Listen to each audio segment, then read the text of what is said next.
एक लड़की ने एक बुजुर्ग से पूछा, व्हाट इज लव? प्यार क्या है? बुजुर्ग ने कहा, जाओ बाग में से एक फूल लेकर आओ। लड़की बाग में जाती है और उसे एक फूल पसंद आता है, लेकिन वो उससे भी ज्यादा खूबसूरत फूल लेना चाहती है और उसकी तलाश में आगे चली जाती है।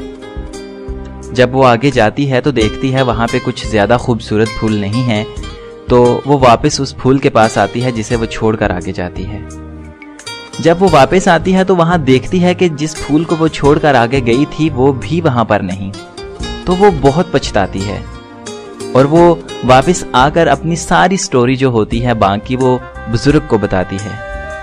बुजुर्ग आगे से कहता है, दिस इज लव, यही तो प्यार है। जब प्यार आपके पास होता है तब आपको उसकी कदर नहीं होती, और जब वो आपसे दूर हो जाता है तब आपको उसका एहसास होता है।